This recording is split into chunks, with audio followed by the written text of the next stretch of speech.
Imagine waking up in a cold, damp hut, the smell of smoke from last night's fire filling your lungs.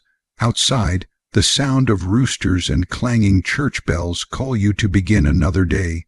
There are no phones, no electricity, no running water. You are not in the 21st century anymore. You are in medieval England. The real question is, could you survive here? Imagine waking up at the first hint of dawn, the sky still a deep gray, with the low sound of roosters crowing and the occasional bark of a dog echoing through your village. The air is damp and cold, seeping through the cracks of the timber, framed hut you call home. These huts are small, often a single room with a thatched roof, dirt floor, and little furniture, sometimes just a straw mattress in a corner. The walls may be covered with a thin layer of plaster, if you're lucky, and there's usually a hearth in the center where a fire is kept alive for cooking and warmth. But warmth is fleeting, and the smoke often stings your eyes, making the morning a constant struggle just to breathe. As you rise from your bedding, you notice the chill creeping through your thin woolen garments. Clothes are not bought for fashion or comfort. They are functional and often homemade. Wool is the most common material, though linen is used when available. Your outfit might be patched in several places, evidence of repairs made because new clothes are expensive and rare. Many families pass down garments, and wearing hand-me-downs is a fact of life. The moment you step outside, the ground beneath your feet is hard, uneven, and sometimes muddy, particularly after rainfall. Paths through the village are narrow, filled with puddles, animal waste, and the occasional stray chicken pecking at whatever scraps it can find. Your first task of the day is likely to tend to animals if your household keeps them, which most peasants do. Chickens must be fed and secured, goats milked if you have them, and pigs guided to areas where they can forage. Animals are essential. They provide meat, milk, eggs, and wool, and their survival is directly tied to yours. Losing an animal can mean a day without food or worse. The work is repetitive and physically demanding, yet there is no modern convenience to ease it. All tools are made of wood and iron, heavy and cumbersome. A wooden bucket is used to carry water from the village well, often a long walk away, and the same bucket might be used to carry both water and animal feed throughout the day. Breakfast is simple. For most peasants, it might consist of bread, porridge, or leftovers from the previous evening. Meat is scarce, except for special occasions, and sugar, if used at all, is a luxury. In the towns and villages, meals are eaten quickly and without ceremony. Families sit on benches or stools around a wooden table, and food is often eaten with the fingers or a simple wooden spoon. Even though you may be poor, hygiene is limited, and the risk of illness from contaminated food or unwashed hands is ever present. Despite this, people make do, and survival often depends on routine and efficiency. Once breakfast is over, it is time to work the land. Agriculture dominates life. The medieval calendar revolves around planting, tending, and harvesting crops. Depending on the season, you may spend hours plowing fields, sowing seeds, or gathering crops like wheat, barley, oats, or vegetables. Heavy wooden plows pulled by oxen or horses are the primary tools for breaking up the soil, and the physical labor is backbreaking. Sun or rain, you are expected to work. There is no concept of weekends, vacations, or paid leave. Your life is defined by the land and the seasons. Farming itself is a team effort. Men often handle the plowing and lifting of heavy materials, while women work in the fields planting seeds, weeding, or harvesting lighter crops. Children are not spared either. From a young age, they are taught to assist in chores, carrying small bundles, feeding animals, or helping with the preparation of food. Life is communal and survival-oriented. Everyone contributes. Festivals and holy days provide brief relief, but even then, Peasants are expected to perform certain duties for the church or their lord. The workday stretches from sunrise to sunset, with only short breaks to eat and rest. The physical toll is immense and injuries are common. Cuts, bruises, and sprains are part of daily life, yet the risk of serious infection looms large because sanitation is poor and medical knowledge limited. At the end of a long day, your body aches and your hands are blistered and calloused. Despite this, life continues because to stop working is to risk starvation or punishment. Meals throughout the day remain simple. Lunch may consist of bread and cheese or some pottage, a type of thick soup or stew made from vegetables, grains, and occasionally a bit of meat. Spices are rare and expensive, only affordable to the wealthy, so flavors are modest. Water and ale are common beverages. Interestingly, ale is consumed by all ages because it is safer than water, which is often contaminated. Brewing your own ale is part of household life, and a small daily ration is considered essential. Education, if it exists, is minimal. Most children, especially in rural areas, learn skills through observation and labor rather than formal schooling. Reading and writing are privileges reserved for the clergy or wealthy merchants. Knowledge is practical, focused on survival, animal husbandry, and maintaining the household. Storytelling is common in the evenings, with elders passing down wisdom, legends, and moral lessons orally. In this way, culture and history persist even when literacy is limited. The home itself, though small, serves multiple purposes. Cooking, sleeping, and work all happen under the same roof. Privacy is almost non-existent. Rooms are dark, lit only by the fire, and sometimes small windows covered with oiled cloth or shutters. Furniture is minimal: benches, stools, a table, and perhaps a chest for storing clothes and tools. Life is hard, but families develop routines that maximize efficiency and survival. Religion plays a central role in daily life. The local church is not just a place of worship, but also a center for community interaction and guidance. Attendance at Mass is expected, and religious festivals provide a rare respite from labor. People pray for protection, health, and good harvests, believing that divine favor directly influences survival. The church also plays a role in mediating disputes, recording births and deaths, and providing moral and social structure in an otherwise harsh world. Weather is an ever-present concern. Harsh winters can devastate crops and lead to famine, while spring floods may destroy planting fields. Clothing and homes offer little protection against extreme conditions. Peasants develop strategies for survival, storing grains, preserving food, reinforcing thatched roofs, and layering clothing. Every season presents new challenges, and every day demands vigilance. Despite the hardships, moments of joy exist. Children play simple games using sticks, stones, or homemade toys. Adults may share stories, songs, or communal meals after harvest. Festivals, fairs, and religious holidays bring communities together. These moments, though brief, remind people of their resilience and create bonds that are crucial for survival. Travel is limited and dangerous. Roads are often little more than dirt paths, muddy and riddled with potholes. Bandits and wild animals pose threats, and towns may be miles apart. The local forest is both a source of food and danger, providing game, wood, and foraging opportunities, but also hiding criminals and predators. Survival requires knowledge of the land, careful observation, and caution at all times. Even leisure activities are tied to survival. Hunting, fishing, and foraging supplement diets. Knowledge of herbs and plants can aid in treating minor ailments or poisoning enemies if necessary. Villagers must be resourceful, creative, and resilient.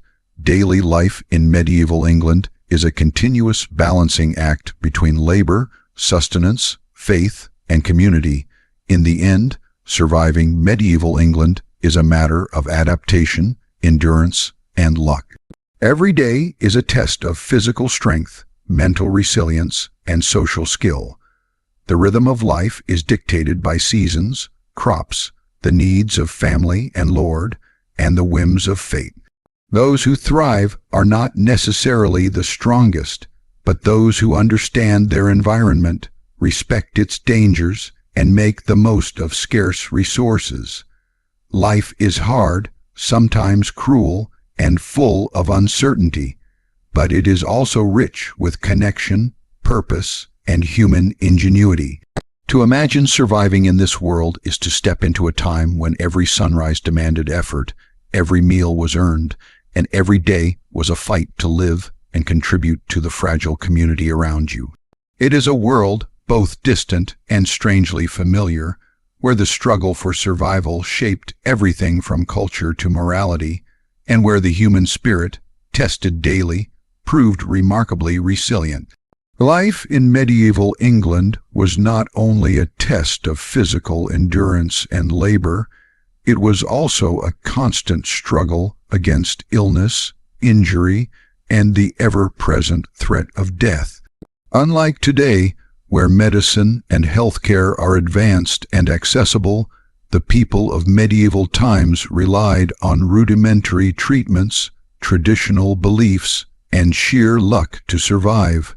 From the moment you were born, your health was fragile, and every stage of life carried its own dangers. Infant mortality was high, with many children failing to survive past their first year. Midwives were essential in this world, attending births at home, often in the same small huts where families lived. The process was perilous for both mother and child, with little understanding of hygiene or infection. Complications that are treatable today could easily result in death, and survival often depended on the skill of the midwife and the grace of God. If you survived infancy, you still faced a lifetime of risk. Diseases were rampant, spreading easily in crowded villages and towns where sanitation was nearly non-existent. Toilets as we know them didn't exist for the average peasant. Human waste often ended up in the streets or in cesspits near homes, contaminating water sources. Wells and streams, the main sources of drinking water, could carry deadly bacteria. Cholera, dysentery, and typhoid were common killers, striking with little warning and often leaving entire communities devastated. People had no antibiotics, no vaccines, and little understanding of germ theory. Survival often depended on the strength of your body, the cleanliness of your surroundings, and the quickness of your community to provide care. Medical knowledge was primitive and heavily influenced by tradition and superstition. The dominant theory was that of the four humors: blood, phlegm, black bile, and yellow bile. Physicians believed that health depended on the balance of these humors, and illness resulted from imbalance. Treatments were aimed at restoring this balance, often through methods that seem bizarre or horrifying today. Bloodletting was common. A physician or barber, surgeon would cut a patient's vein, hoping to draw out excess blood. Leeches were also used to remove blood in a controlled manner. Sometimes these treatments did more harm than good, leaving patients weak and susceptible to further illness. Herbal remedies played a crucial role in medieval healthcare. Plants like willow, garlic, sage, and thyme were used to treat a variety of ailments, from fevers to wounds. Apothecaries sold dried herbs, tinctures, and oils, and families often had their own small collections of medicinal plants. Knowledge of which plants could heal and which could harm was passed down through generations. However, without scientific understanding, dosages were uncertain and remedies were hit or miss. What could cure a minor infection might do nothing against a serious disease, leaving people vulnerable to complications. Infections from minor injuries were a constant threat. A cut from a farming tool, a scrape while tending animals, or even a burn from the hearth could become life-threatening. Without antibiotics, these wounds could fester, leading to gangrene or sepsis. People relied on poultices, herbs, and prayers to combat infection. Pain was a constant companion, with little relief beyond alcohol, opiates in rare cases, or herbal concoctions. The physical resilience of individuals was as crucial as medical knowledge. Those who were strong and healthy had a better chance of surviving injuries and disease. Plague outbreaks were among the most terrifying threats. The Black Death, which swept through Europe in the 14th century, killed an estimated 30–50% of the population. Symptoms were gruesome: fever, vomiting, buboes, painful swellings, and blackened skin. Panic swept through towns as entire families died within days. Quarantine measures were rudimentary, and superstition often guided responses. People believed that the disease was a punishment from God or caused by miasma, bad air. Some turned to flagellation, penance, or herbal charms, hoping to appease divine wrath. Survival often depended more on luck than on any medical intervention. Childhood in medieval England was also perilous. Illnesses like measles, smallpox, and whooping cough claimed many lives. Vaccination did not exist, so communities relied on natural immunity and careful care of the sick. Children were exposed to the same harsh labor as adults, adding physical stress to the constant threat of disease. Nutrition played a key role in resilience. Diets for peasants were limited, often lacking essential vitamins and minerals.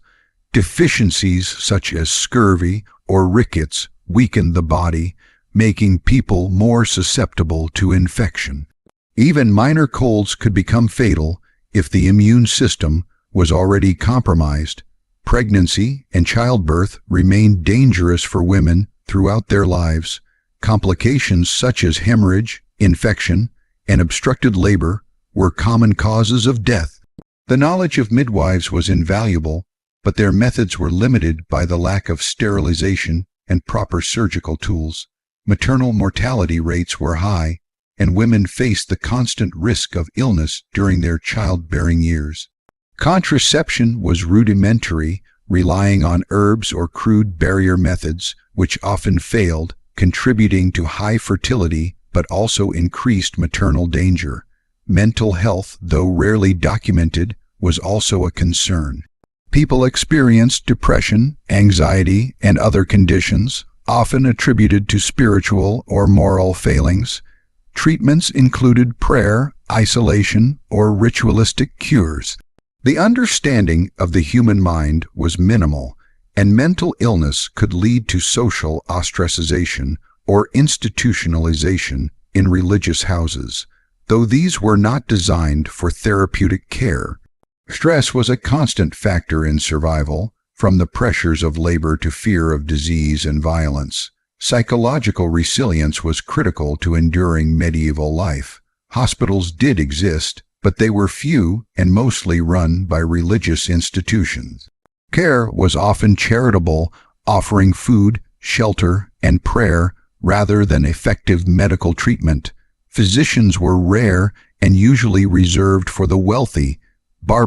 Surgeons performed basic surgical procedures, but without anesthesia or sterilization, even minor surgeries carried high risks. Broken bones could be set, but infection could still be fatal. Amputations were sometimes performed to prevent gangrene from spreading, but without proper care, the procedure was as dangerous as the condition itself. Even the wealthy were not immune to the limitations of medieval medicine. Nobles might have access to better care, herbs, and physicians, but they also faced threats from plague, poor sanitation, and war injuries. Wealth could improve odds of survival, but could not guarantee it. Epidemics and famines did not discriminate. and entire populations could be devastated regardless of social class. Diet and nutrition were closely linked to health. Peasants subsisted on coarse bread, pottage, and occasional vegetables. Meat was rare, and sugar was mostly unavailable. Malnutrition weakened immune systems, making infections more deadly. Seasonal shortages could lead to famine, exacerbating vulnerability to disease. Even those who had access to better food experienced deficiencies by modern standards. The lack of vitamin-rich foods and preservation methods meant that scurvy, rickets, and anemia were common, further complicating survival. Sanitation was another major factor affecting health. Streets in towns were often filled with waste, and human and animal excrement contaminated water and soil. Bathing was infrequent, and the concept of germs was unknown. People relied on washing hands and faces with cold water or using scented oils and herbs to mask odors. Poor sanitation contributed to the rapid spread of infections and epidemics. Villages were small but tightly packed, meaning that disease could travel quickly from house to house. Religious and superstitious practices were intertwined with medicine. People prayed for health, used charms, and performed rituals to ward off disease. Some believed that celestial events, such as eclipses or planetary alignments, affected the likelihood of illness. Pilgrimages to holy sites were common for those seeking cures for chronic conditions or to fulfill vows. Religious belief offered comfort in the face of inevitable death, but it could also dictate medical practices that were ineffective or harmful. Wounds from everyday labor were also life-threatening. A simple farming accident could result in a cut that became infected due to lack of sterilization. Surgeons and barbers would attempt to treat injuries using cauterization, poultices, and herbal ointments. Pain relief was minimal, often relying on alcohol or opiates. Surviving such injuries required both resilience and care from family or community members who could assist with treatment and basic nursing. Pregnancy complications, epidemics, accidents, malnutrition, and the lack of sanitation combined to make health a daily concern for everyone. Survival depended on constant vigilance, adaptability, and cooperation within the community. Families shared knowledge, resources, and skills to ensure that children survived and that adults remained capable of working. The collective effort of households and villages was essential to withstand the challenges of disease and injury. Despite these overwhelming challenges, medieval people developed strategies to survive. Knowledge of herbs, natural remedies, and physical therapies was crucial. Families carefully managed diets, preserved foods, and monitored hygiene as best they could. Communities relied on mutual aid, passing down wisdom from generation to generation. Religious faith provided hope, psychological support, and a framework for understanding suffering. In essence, surviving medieval England required a combination of knowledge, resilience, luck, and social cooperation. Even minor illnesses could become life-threatening, yet the people of the time persevered. They endured harsh winters, famines, plagues, and injuries, relying on practical knowledge, community support, and faith. Their survival strategies shaped their daily routines, social structures, and cultural practices. Understanding health in medieval England is not just about medicine. It's about the human capacity to adapt, endure, and continue life in a world fraught with danger. Living in medieval England meant that health was never taken for granted. Every meal, every walk, every task carried risk. People worked, prayed, and cared for one another in a continuous effort to preserve life. The fragility of existence shaped character, behavior, and relationships. Daily life was a balancing act between work, rest, and care, and the ability to survive depended on skill, wisdom, and often divine favor. To imagine living in this time is to recognize the extraordinary resilience of the human spirit. It is to understand that survival was a complex interplay of labor, environment, knowledge, and social cooperation. It was a world where disease could strike without warning, injuries could be fatal, and medical knowledge was limited. Yet people found ways to endure, to care for family, and to maintain communities. The harsh realities of health and medicine in medieval England defined life, molded society, and left an enduring mark on human history. Imagine walking through the narrow, crowded streets of a medieval English town. The air is filled with the smells of smoke, livestock, and refuse. You hear the chatter of townspeople, the clanging of blacksmiths' hammers, and the occasional shout of a town crier announcing the latest news or royal decree. But lurking beneath the hustle and bustle is a constant awareness of danger, not from nature or disease this time, but from the law itself. In medieval England, law and order were harsh, unpredictable, and brutal. To survive, you had to understand it, obey it, or face consequences that modern people can hardly imagine. Crime was an ever-present reality. Life was harsh, and stealing food or livestock was not uncommon, yet the penalties were extreme. A man caught stealing a loaf of bread could face whipping, branding, mutilation, or even execution, depending on the severity of the crime and the whim of the local lord or magistrate. The law was not applied equally. Social class played a huge role in determining your fate. A noble could commit theft with minimal consequences, while a peasant could lose a hand or life for a minor transgression. The hierarchy of medieval society meant that survival often depended as much on status and connections as on personal morality. Law enforcement was rudimentary. There were no police officers patrolling the streets as we know them today. Instead, local constables, watchmen, and the lord's men were responsible for maintaining order. Constables were usually appointed from among respected townspeople and had the authority to arrest wrongdoers, settle disputes, and oversee public punishments. Their methods were crude but effective, often relying on intimidation and public spectacle to maintain compliance. Communities themselves played a role in enforcement, with neighbors expected to report crimes and assist in capturing criminals. Punishments were public and designed to deter others. Stocks and pillories were common, where a criminal's head and hands would be locked in place for hours or days, exposed to public humiliation and ridicule. Flogging and whipping were administered in marketplaces, with crowds gathering to witness the consequences of disobedience. Branding or mutilation served as a permanent mark, a warning to others not to commit similar crimes. For more serious offenses, hanging was common, and for even greater crimes, such as treason, executions could be grotesque spectacles, designed to instill fear in the populace. The concept of fair trials, as we understand it today, was limited. Trials could be highly arbitrary, relying on local custom, the word of influential witnesses, or even supernatural judgment. Ordeals were sometimes used to determine guilt. A common method was the trial by fire.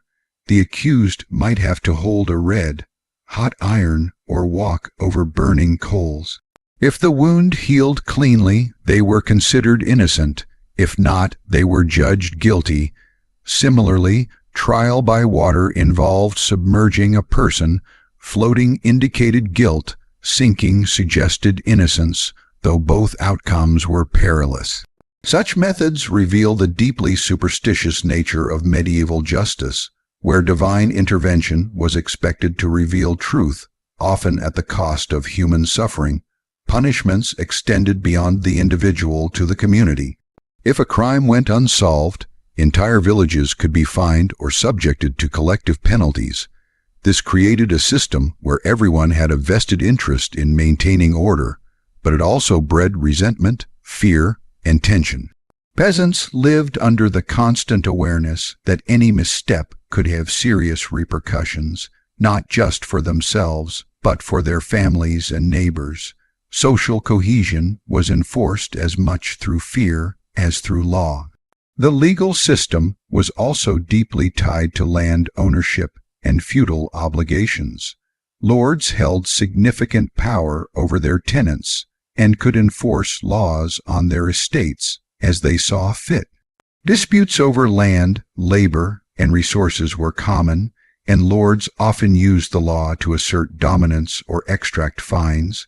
Serfs and peasants had limited recourse. Appealing to higher authorities was difficult, expensive, and sometimes dangerous. The justice system reinforced social hierarchy, ensuring that the wealthy and powerful maintained control while the lower classes remained subservient. Violence was both a symptom and a method of maintaining order. Feuds between families or villages could escalate quickly, sometimes lasting generations. Banditry on roads and in forests was rampant, and travelers were advised to be cautious. Knights and soldiers sometimes acted as enforcers, but they could also exploit the law for personal gain, raiding villages and seizing goods. The threat of violence was a daily reality, shaping behavior, travel, and social interactions.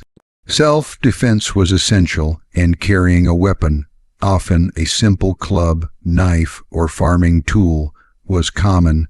Corruption was widespread. Judges, constables, and officials often accepted bribes or were influenced by social connections. Justice could be manipulated to serve personal interests, and false accusations were not uncommon. Those without status or influence were vulnerable to exploitation, while wealth and connections could provide protection from even the most serious crimes. Navigating this system required cunning, social awareness, and sometimes sheer luck. Religion intersected heavily with law and order. The church had its own courts and laws, particularly concerning moral conduct, marriage, and heresy. Clergy were often tried in ecclesiastical courts, which were generally more lenient than secular courts.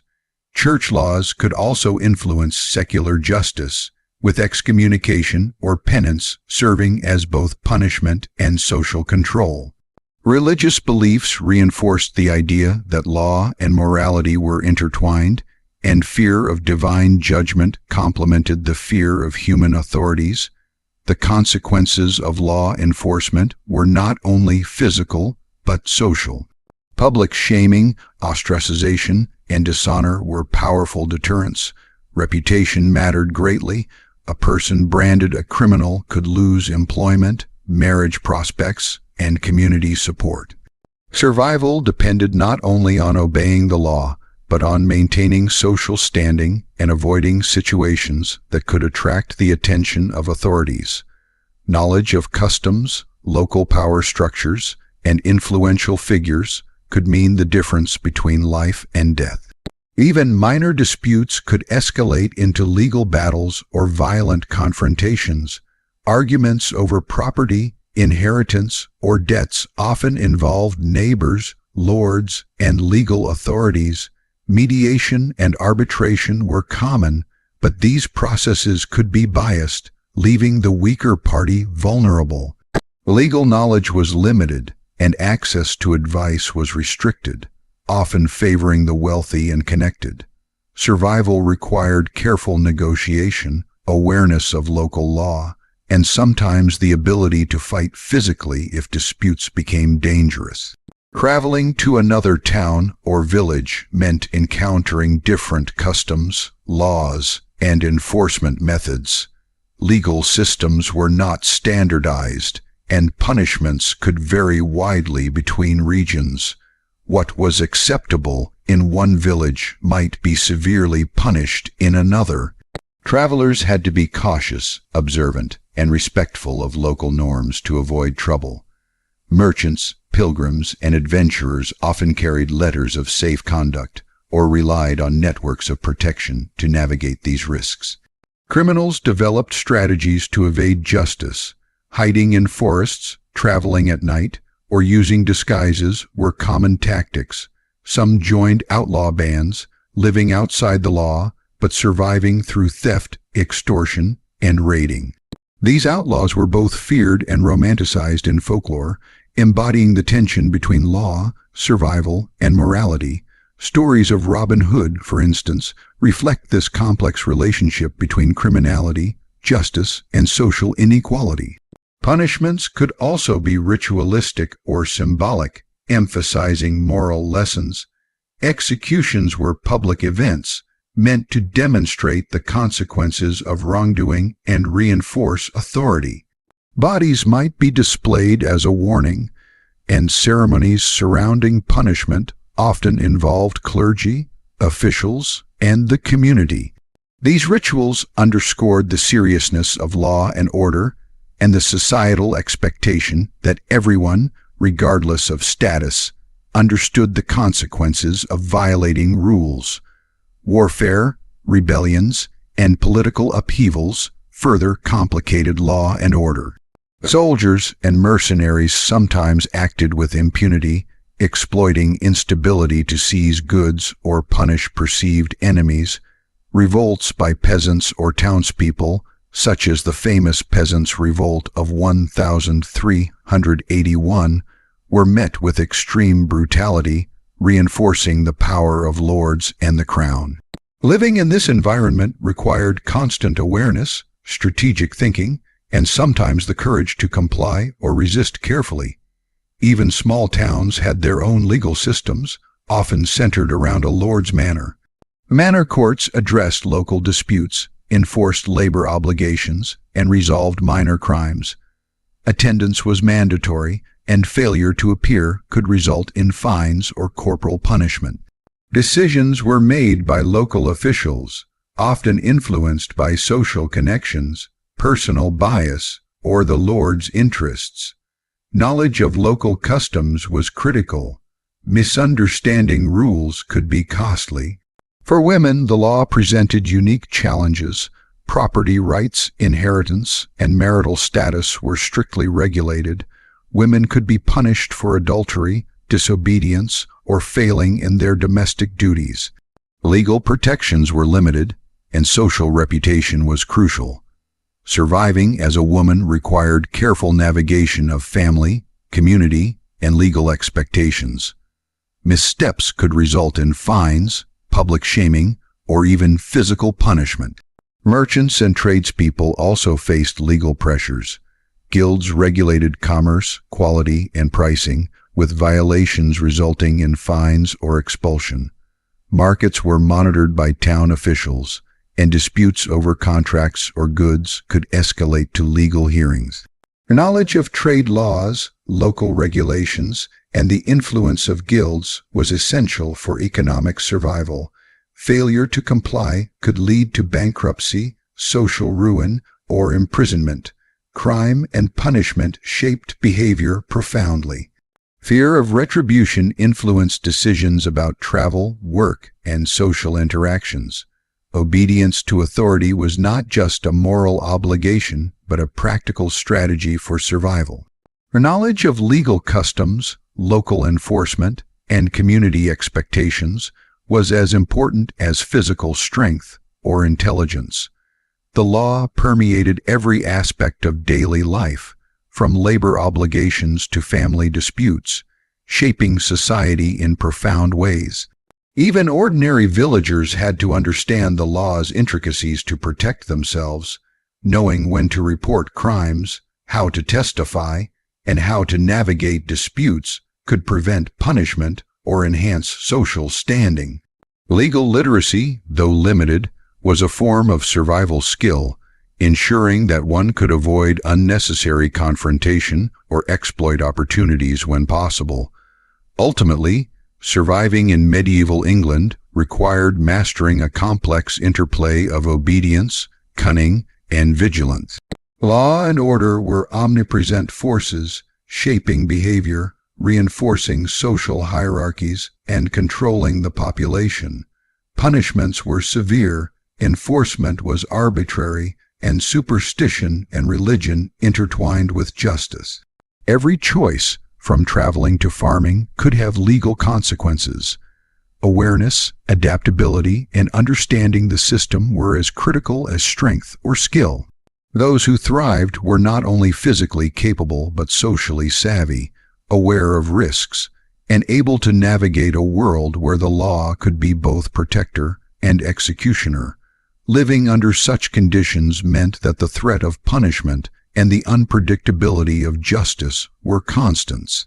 Yet communities persisted, adapting rules, customs, and collective enforcement to maintain order. Social cohesion, vigilance, and respect for authority were survival tools, enabling people to endure life in a world where law and punishment were harsh, public, and unavoidable. Survival in medieval England was never guaranteed, but knowledge of the legal system, awareness of social hierarchies, and careful behavior could tip the balance in your favor. Understanding law and order is not just about crime. It is about how medieval society functioned, how individuals protected themselves, and how communities maintained stability in an unpredictable, often brutal world. Every aspect of daily life, from work to travel to family relations, was influenced by law. Those who understood its rules, exploited its loopholes, or adhered strictly to its demands were the ones who could navigate life with some hope of safety, prosperity, and longevity. If you were born in medieval England, the social class you entered was likely the most important factor in determining whether you would survive, thrive, or struggle every day of your life. Unlike today, where social mobility is possible, sometimes slow, sometimes fast, your status in this era was largely fixed at birth. Whether you were a peasant, a merchant, a craftsman, or a noble dictated nearly every aspect of your existence.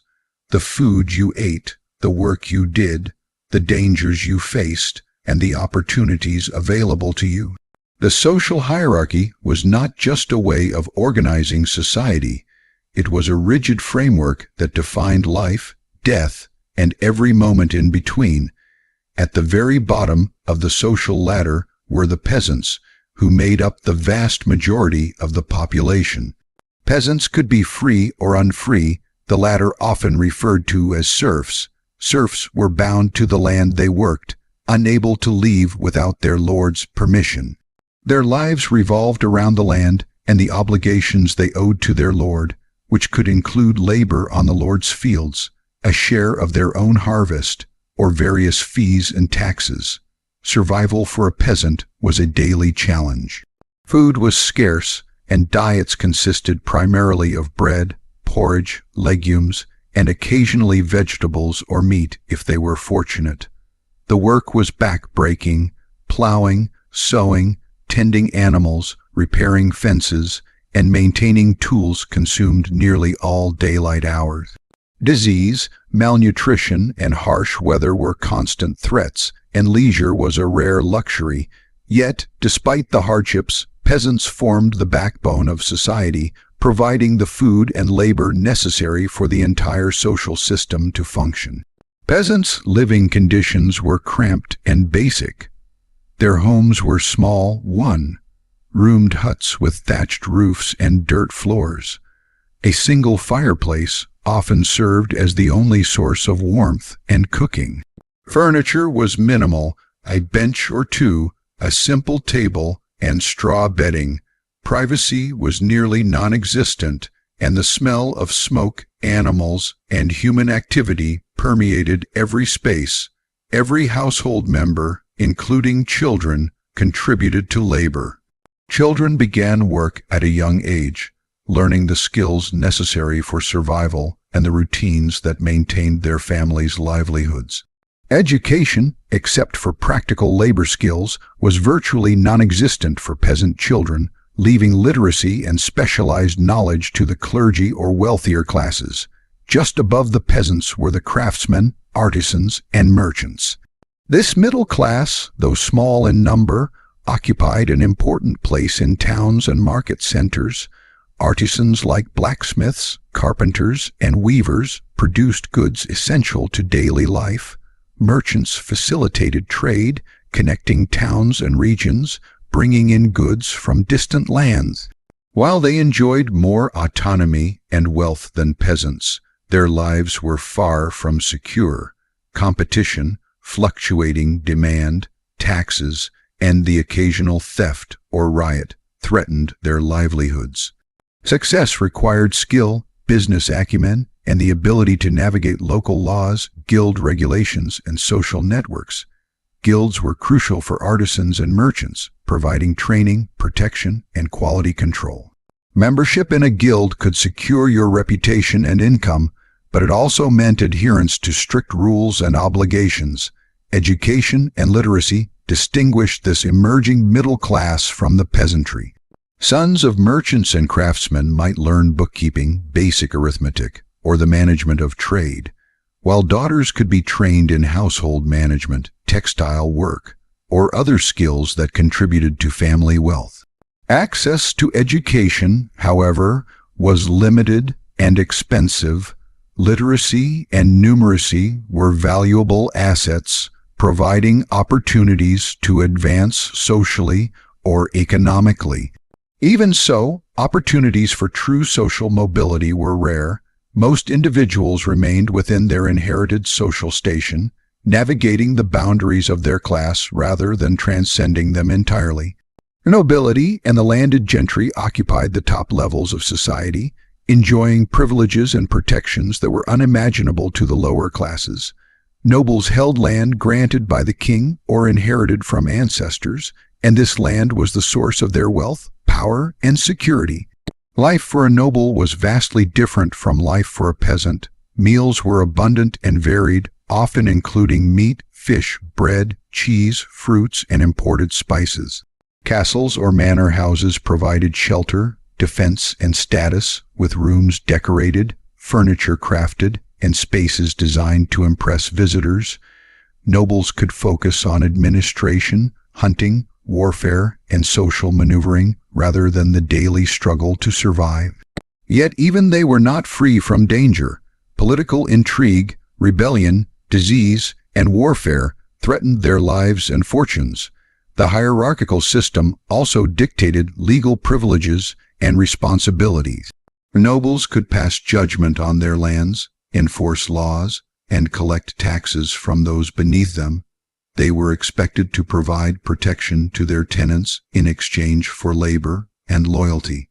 Knights, often from noble families, served as warriors, bound by codes of honor and loyalty to their lord or the king.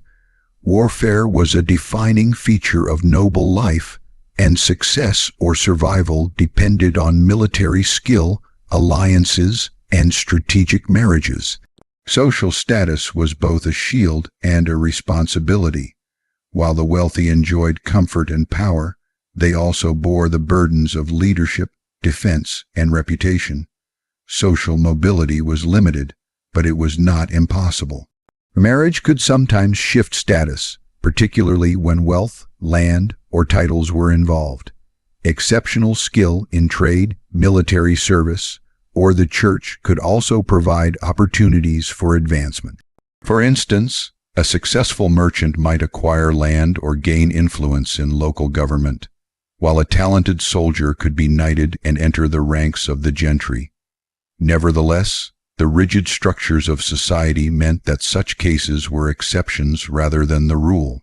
Most people's lives were defined by birth, and daily survival often depended on learning how to navigate the limitations and expectations of one's class. The influence of social class extended to every aspect of life, including diet, clothing, education, and leisure. Peasants wore coarse woolen garments, often patched and reused, while the middle class could afford finer fabrics like linen, and nobles displayed their status with silk, velvet, and elaborate embroidery. Hairstyles, accessories, and colors were also markers of status. Sumptuary laws sometimes dictated what different classes could wear, reinforcing social distinctions and controlling appearances. Leisure and entertainment were equally class-dependent. Peasants enjoyed simple games, storytelling, and seasonal festivals, while the nobility attended feasts, jousts, tournaments, and theatrical performances. Music, dancing, and art flourished among the upper classes, reflecting wealth and cultural influence. The church played a role in regulating leisure, often integrating religious observances with festivals, fairs, and public celebrations. Social life was intertwined with class, reinforcing hierarchies and shaping expectations.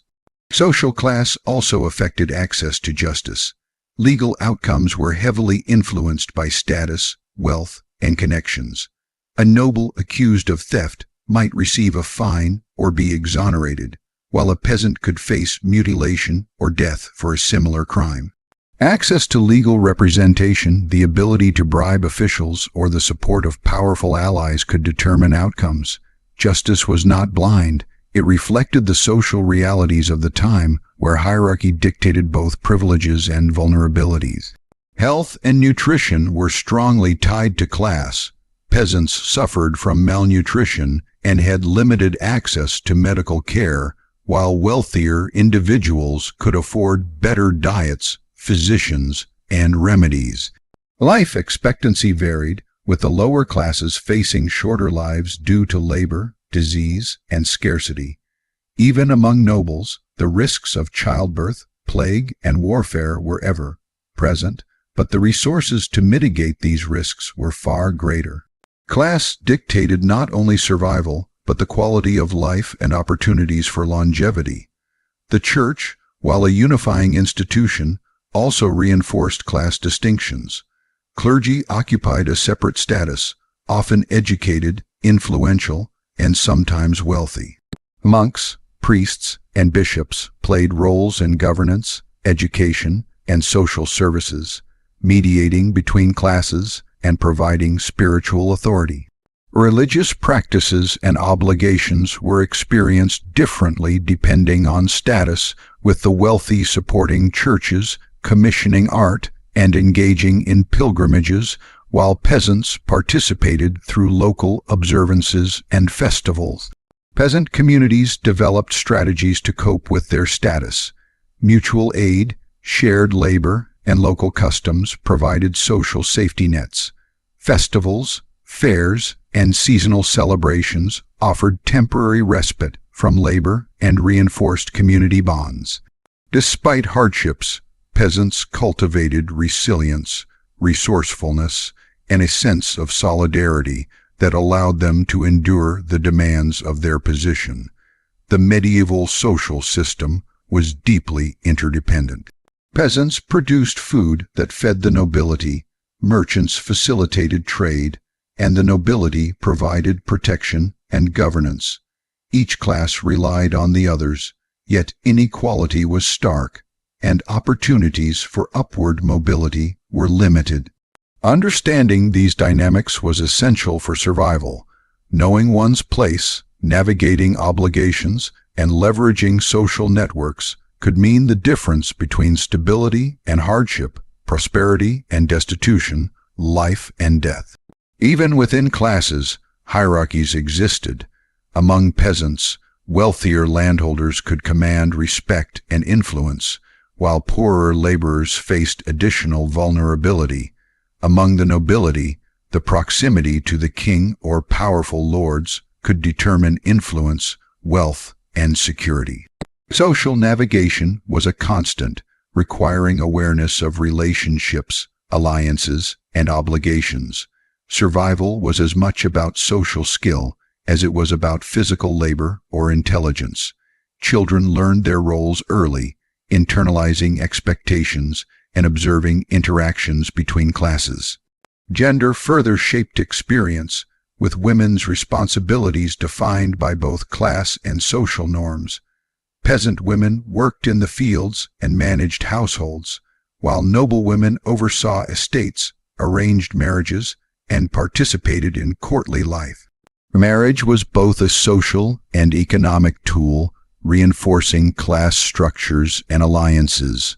Survival required adherence to social norms, skillful negotiation of duties, and awareness of hierarchical relationships.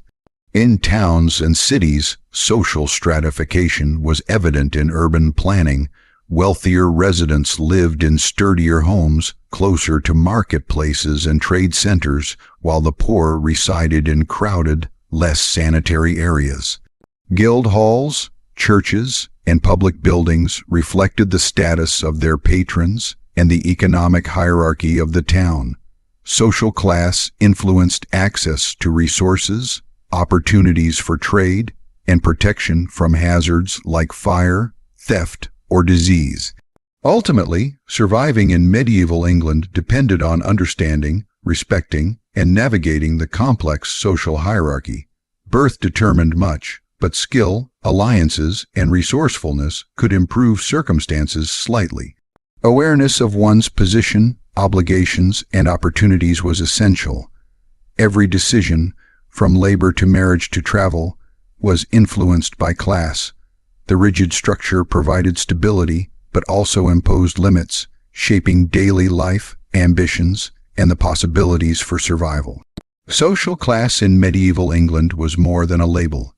It was a framework that governed every aspect of life, from food and clothing to work, justice, and leisure. It determined the risks you faced, the resources available, and the strategies necessary for survival. Understanding the hierarchy, navigating its demands, and leveraging opportunities where possible were critical for enduring the harsh realities of the time. Survival was a product of birth, environment, and ingenuity, intertwined with the obligations, privileges, and protections of one's social position. Life in medieval England was never free from danger, but for men, and even some women, warfare posed one of the greatest threats to survival. Unlike today, where conflict is largely managed by professional armies and modern states, in medieval times, war was a constant presence. It shaped society, dictated allegiances, and often determined life or death. From the local skirmishes over land and resources to massive campaigns like the 100 Years' War, warfare influenced every aspect of life, even for those who did not wield a sword or wear armor. Survival in this context required physical courage, strategic thinking, and a constant awareness of danger. For men of fighting age, the likelihood of being called to battle was significant. Feudal obligations required vassals to provide military service to their lords in exchange for land or protection. A young man might be trained from childhood in the arts of combat, swordsmanship, archery, horsemanship, preparing for campaigns that could last months or years.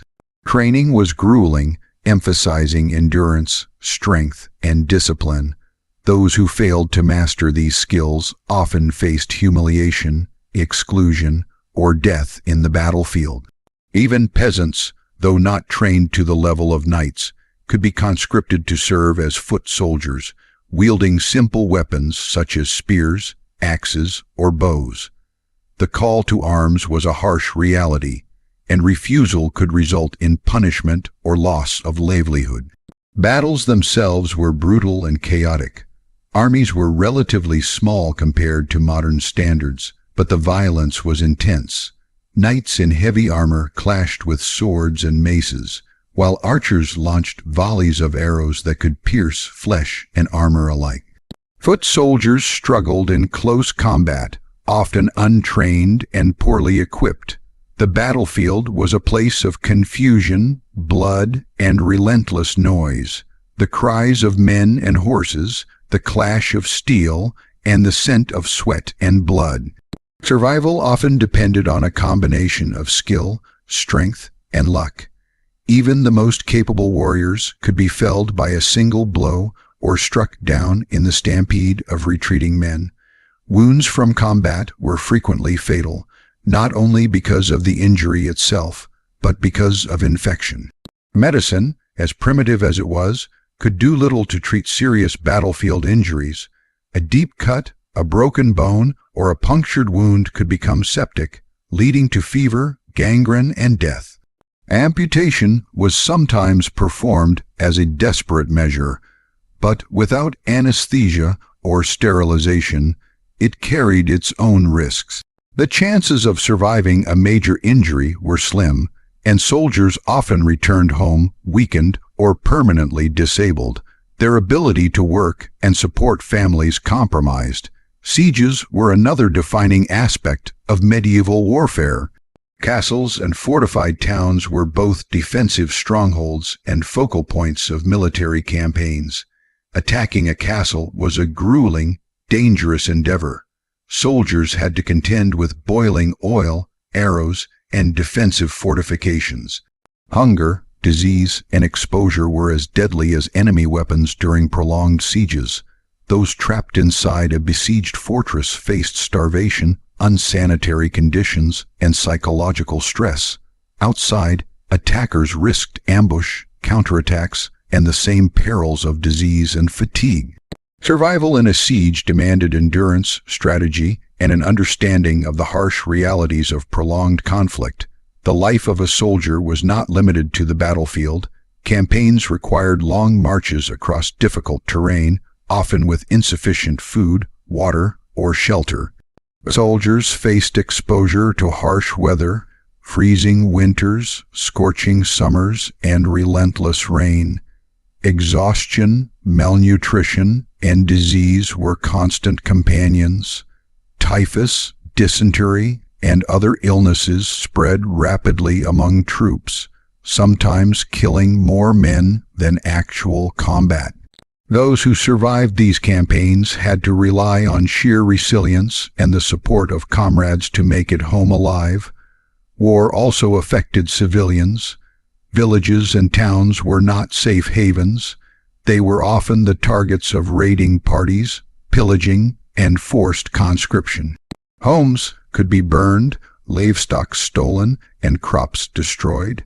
Famine could follow, leaving survivors weakened and vulnerable to disease.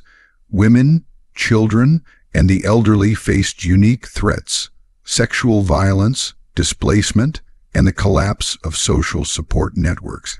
Surviving war as a civilian required vigilance, community cohesion, and sometimes flight to safer regions. Naval warfare played a role as well. England, with its extensive coastline, faced threats from foreign invaders and pirates. Coastal communities lived in fear of sudden attacks, and ships were vital for defense, trade, and supply. Naval engagements were perilous, with wooden ships vulnerable to fire, storms, and cannon or arrow attacks. Sailors faced drowning, hypothermia, and combat injuries, and survival required both skill at sea and luck. The threat of attack influenced settlement patterns, trade routes, and defensive strategies across the country. Mercenaries and private armies added complexity to medieval warfare. Lords and wealthy individuals could hire bands of professional fighters whose loyalty depended on pay rather than allegiance. These soldiers could be ruthless, sometimes turning against civilians or committing acts of violence for profit. Ordinary people had to navigate this unpredictable landscape, avoiding encounters when possible and developing strategies to survive unpredictable violence. Knowledge of terrain, local alliances, and escape routes could mean the difference between life and death. Survival also depended on political acumen. Wars were not only fought with swords, but with alliances, marriages, and diplomacy. Nobles navigated complex relationships to protect their lands, maintain influence, and avoid destruction. Peasants, while less involved in high politics, were affected by these decisions, as the movement of armies, taxation, and requisitioning of supplies directly impacted their survival. Understanding the shifting political landscape, even at a local level, could help families avoid disaster. For knights and men-at-arms, personal honor and reputation were intertwined with survival. Courage, loyalty, and skill were expected. but so was the ability to adapt and retreat when necessary. Overconfidence could be fatal, while careful strategy and alliances could preserve life and wealth. Training, equipment, and access to resources determined who survived battles and who perished. Even the most skilled warriors depended on their comrades, armor, and weapons for survival in a world where one mistake could be fatal. Psychological resilience was as crucial as physical endurance. The constant presence of death, injury, and uncertainty took a toll on soldiers and civilians alike. Fear, stress, and trauma were daily companions, and coping mechanisms included religion, camaraderie, and ritual. Superstition and belief in divine protection also played a role, as many viewed survival as dependent not only on skill, but on the favor of God. Pilgrimages, prayers, and charms were part of the mental preparation for both combat and everyday life during wartime. Supply lines and logistics were vital to survival. Armies required food, water, weapons, and shelter, and disruptions could be disastrous. Starvation was as lethal as any weapon. Civilians often bore the burden, providing food, labor, and shelter to passing armies, sometimes willingly, sometimes under duress. Failure to provide supplies could result in violent retaliation, while scarcity could lead to rebellion, theft, or collapse of social order. Those who understood supply management, either as leaders or skilled laborers, had a better chance of surviving the chaos of war. Mercy and diplomacy played roles in survival as well. Surrendering at the right time, negotiating ransoms, or offering tribute could preserve life and property. Towns and castles sometimes negotiated terms with invading armies, avoiding slaughter but paying heavy penalties. Understanding when to fight, when to flee, and when to negotiate was crucial for survival in a society where violence was constant and law enforcement was unpredictable. Warfare also shaped the economy. Resources were diverted to defense, trade could be disrupted, and labor shortages affected agriculture and production. Civilians had to adapt, sometimes taking up arms, fleeing to safer regions, or relying on communal networks for protection. Survivors needed resilience, resourcefulness, and knowledge of both military and social landscapes to endure the consequences of continuous conflict. Even outside of formal battles, danger was omnipresent. Bandits, raiders, and mercenaries preyed on travelers and villages. Roads were dangerous, forests provided hiding places for criminals, and law enforcement was limited. Survival required vigilance, awareness of surroundings, and preparation for sudden threats. Knowledge of terrain, allies, and escape routes often determined who survived and who became a victim. The experience of war also reinforced social hierarchies. Nobles and knights wielded weapons, commanded armies, and directed strategy, while peasants were often conscripted, providing manpower with little control over outcomes. Survival was unevenly distributed, depending heavily on social status, wealth, and military skill. The poor bore the brunt of violence and deprivation, while the wealthy had better protection, resources, and opportunities to avoid direct danger. Training, preparation, and equipment were essential. A man without armor, a shield, or proper weaponry was unlikely to survive extended combat. Even the best-equipped soldier faced risks from disease, fatigue, and environmental hazards. Military experience, strategic thinking, and physical conditioning improved odds, but randomness and luck played a constant role. Many skilled fighters fell in battles due to unforeseen circumstances, an enemy ambush, collapsing fortifications, or a sudden outbreak of disease. Survival extended beyond the battlefield. Returning home, soldiers faced reintegration into civilian life, coping with injuries, trauma, and the potential loss of family members or property. Rebuilding livelihoods could take years, and communities often had to adapt collectively to the losses and disruptions caused by war. Resilience was as much about social support, adaptation, and resourcefulness as it was about physical skill. Women and children survived war in different ways.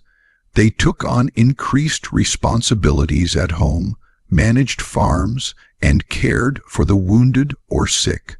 Women could inherit land, manage estates, and sometimes organize defenses in the absence of men. Children learned skills and knowledge necessary for survival, witnessing firsthand the dangers and strategies employed by adults. Families that coordinated, prepared, and adapted were more likely to survive prolonged conflicts and the hardships that followed. Religion and superstition also influenced survival strategies. Many believed that divine favor could protect them in battle or shield their homes from harm. Pilgrimages, prayers, and rituals were common, providing both psychological comfort and social cohesion. Religious institutions often offered shelter, aid, and guidance during wartime, serving as critical support networks for communities affected by conflict. Ultimately, surviving war in medieval England was a combination of skill, luck, and adaptability. Physical strength, martial ability, strategic thinking, social connections, and resourcefulness were all critical. Yet even the most prepared individuals could be struck down by disease, famine, or sudden violence. Survival was never guaranteed, and life during wartime required constant vigilance, courage, and resilience. The threat of war influenced every aspect of life, shaping settlement patterns, trade, labor, and family structures. Men and women alike had to be aware of military obligations, the movement of armies, and the vulnerabilities of their communities. Those who survived did so through preparation, knowledge, social networks, and the ability to adapt to an unpredictable and often violent world. The experience of war was not only about combat. It defined social hierarchies, daily routines, and the strategies necessary for enduring one of the most dangerous periods in human history. Living in medieval England meant accepting the reality that war was a constant companion. Every harvest, every journey, and every interaction carried the potential for conflict. Those who survived understood the risks, prepared meticulously, and relied on both personal skill and communal support. To endure in this era required courage, intelligence, resilience, and a deep understanding of the world's dangers. Survival was an art, a science, and ultimately a matter of chance. So, could you survive medieval England? If you were tough, lucky, and avoided disease, famine, and war, you might, but let's be honest, most of us today wouldn't last a week. Still, imagining life in that world makes us appreciate the comforts we take for granted. Clean water, medicine, and even something as simple as a hot shower. So, what do you think? Would you survive medieval England, or would history swallow you whole? Let me know in the comments. If you enjoyed this journey back in time, don't forget to like, subscribe, and hit the bell for more history deep dives. Thanks for watching, and see you in the next video.